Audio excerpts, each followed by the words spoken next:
নমস্কার, স্মৃতির ভালোবাসার চ্যানেলে সবাইকে স্বাগত। আজ মঙ্গলবার, ঘর একটু গোছাতে হবে। তার কারণ হচ্ছে বেশ কিছুদিন ছিলাম না, ঘর একটু আগোছালো হয়ে আছে।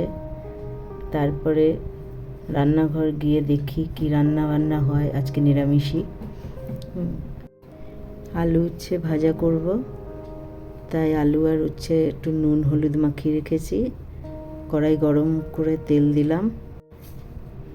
এবার কাটা আলু উচ্ছেটা, যেটা নুন হলুদ দিয়ে মাখিয়ে রেখেছিলাম, সেটা কড়াইতে দিলাম। দিয়ে হালকা নাড়াচাড়া করতে করতে অনেকটাই লাল লাল হয়ে এসছে। এবার আলু উচ্ছে ভাজাটা হয়ে গেলে নামিয়ে নেব। নামিয়ে নিয়ে এদিকে ভাত চাপানো ছিল, ভাতটা একবার নেড়ে দিলাম। তারপরে আলু উচ্ছে ভাজাটা হয়ে গেছে, নামিয়ে দিলাম।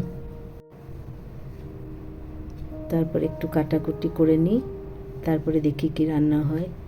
আলু পটল ভাবছি পোস্ত করব, তাই আলু পটল একটু কেটে নিলাম, ধোয়াধুয়ি করে নিয়ে কড়াই চাপিয়ে দিয়েছি। কড়াইটা গরম হলে একটু কুমড়ো ভাজবো, একটু আলু ভাজবো। ওদিকে কড়াই চাপানো আছে, এদিকে দেখুন মিক্সিতে জারে পোস্ত দিয়ে দিয়েছি। যেহেতু আলু পটল পোস্ত হবে, পোস্তটা পেস্ট হয়ে গেল। ওইদিকে কড়াইও তেল দিয়ে দিলাম, একটু কালো জিরে ফোড়ন দিচ্ছি।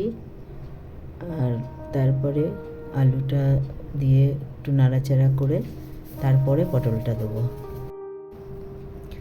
পটলটা দিয়ে আলু পটল একসাথে বেশ খানিকক্ষণ নাড়লাম।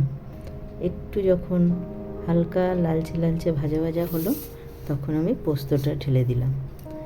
পোস্তটা দেওয়ার পরও খানিকক্ষণ নেড়েছি, নাড়াচাড়া করে তারপরে একটু পোস্তর বাটিটা ধুয়ে একটু জলটা দিয়ে দিলাম। দিয়ে তারপরে একটু ঢাকা দিয়ে দিলাম। একটু বেশি করেই জল দিলাম, তার কারণ হচ্ছে আমাদের বাড়িতে একটু আলু পোস্ত বা আলু পটল যাই পোস্ত একটু হালকা ঝোল ঝোল খেতে ভালোবাসে। চলুন দেখি আমার এই পোষ্যগুলোকে। দেখুন, ওরা বাইরেরই কুকুর, কিন্তু এই ফ্যানের তলায় ঘুমাতে পায় বলে আমার বাড়িতে এসে দিনের বেলায় থাকে। ওই দেখুন ফ্যান চলছে, এই দেখুন সব লাইন দিয়ে শুয়ে আছে। ওইখানে একটা, এখানে একটা, আরেকটা আছে। আমার নিজেরই ঘরের দুটো আছে।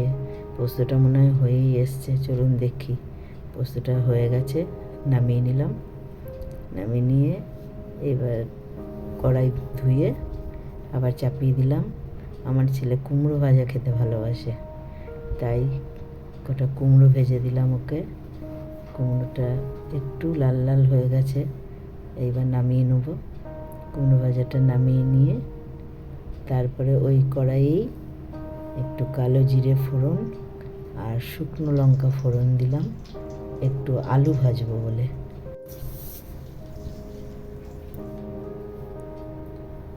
আলু দিয়ে দিলাম কড়াইতে। আলুটা দেওয়ার পর একটু নুন, একটু হলুদ দিয়ে আলুটা নাড়াচাড়া করতে লাগলাম যতক্ষণ না একটু লাল লাল ভাজা হচ্ছে। একটু লাল লাল ভাজা করলে আলু ভাজাটা ভালো লাগে খেতে। আর আলু ভাজাটা অ্যাকচুয়ালি আমি ভালোবাসি, আমি আবার পোস্তটা অতটা ভালোবাসি না, সেই কারণে আলু ভাজাটা করা। তা না হলে তো আলু পোস্ত হয়েছিল, আলু ভাজাটা না হলেও চলতো। একমাত্র সেই কারণেই আলু ভাজাটা করছি।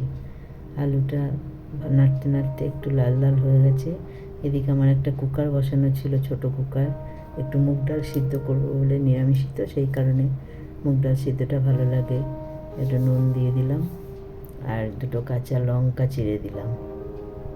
মুগ ডাল সিদ্ধটা চাপিয়ে দিলাম আরেকটা কুকারে।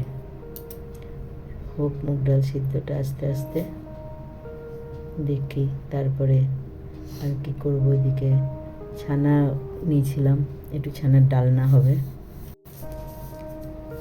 এদিকে মিক্সির জারে দিয়ে দিয়েছি কাজু আর কাঁচা লঙ্কা, পোস্ত আর হচ্ছে চারমগজ।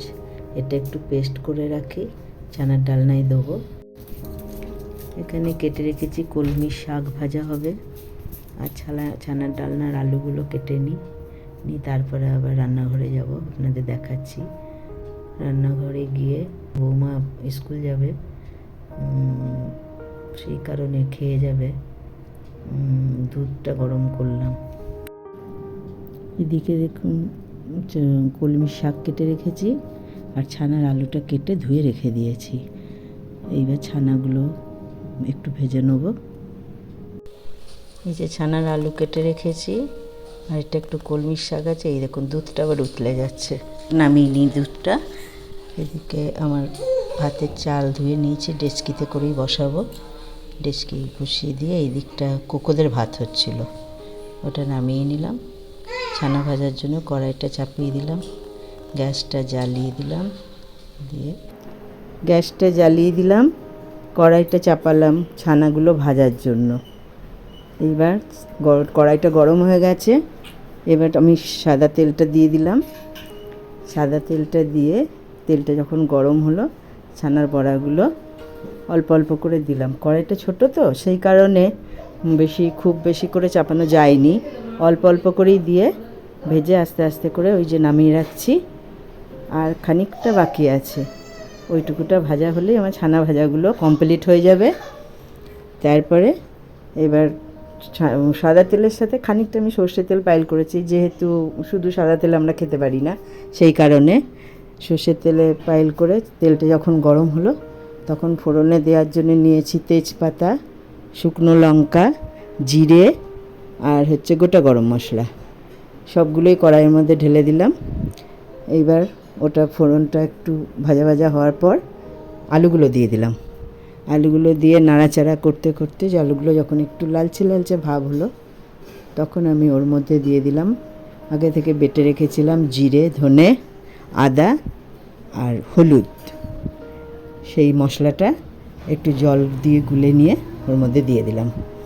তারপরে একটু নাড়াচাড়া করে যখন একটু মশলাটা বেশ কষানো হয়ে গেল, একটু নুন দিয়ে তারপরে একটু নাড়াচাড়া করে আমি ওটার মধ্যে দিয়ে দিলাম যে আপনার পেস্টটা করে রেখেছিলাম, কাজু, চারমগজ আর পোস্ত, ওই পেস্টটা দিয়ে দিলাম। পেস্টটা দেওয়ার পর আর একটু ওটাকে নাড়াচাড়া করে একটু যখন ভাজা ভাজা হলো, তখন আমি দিয়ে দিলাম একটু গরম জল করে রেখে দিয়েছিলাম। কারণ একটু এই ধরনের তরকারিতে ঠান্ডা জল দিলে অতটা টেস্ট হয় না, একটু গরম জল করে যে কোনো তরকারিতে দিলে ভালো লাগে খেতে। এদিকে ভাতটা দেখি কতটা কি হলো। ভাতটা তো দেখে তো মনে হচ্ছে ভাতটা হয়েই গেছে। হ্যাঁ, ওদিকে আমার ঝোলটাও ফুটছে। ভাতটা একটু টিপে দেখি, হ্যাঁ ভাতটা হয়েই গেছে। এদিকে ঝোলটা ফুটছে, ঝোলটার মধ্যে এবার আমি ছানার বড়াগুলো দিয়ে দেবো। দিয়ে তারপরে খানিকক্ষণ ফোটার পর ঝোলটা একটু যখন মাখা মাখা হবে, তখন আমি ঘি, গরম মশলা দিয়ে নামিয়ে দেবো। আর এটা আমার সোনা মায়ের খিচুড়ি। ওই যে কুকার বসিয়ে দিয়েছি, খিচুড়িতে আছে আপনার আলু, রাঙা আলু, মুসুর ডাল, চাল আর কুমড়ো, আর একটা ডিম সিদ্ধও দেবো। ওর জন্য মুরগির ডিম আনা হয়েছে, ও খায়। এই দেখুন আমার ছানার তরকারিটাও হয়ে গেল। একটু চিনি দিলাম হালকা করে, সব রকমটাই ব্যালেন্স থাকবে, তাহলে ভালো লাগবে খেতে। একটু ঘি, গরম মশলা দিয়ে নামিয়ে দেবো। এইবার কড়াই থেকে নামিয়ে আমি কড়াইটা পরিষ্কার করে কড়াইটা আবার চাপিয়ে দিলাম।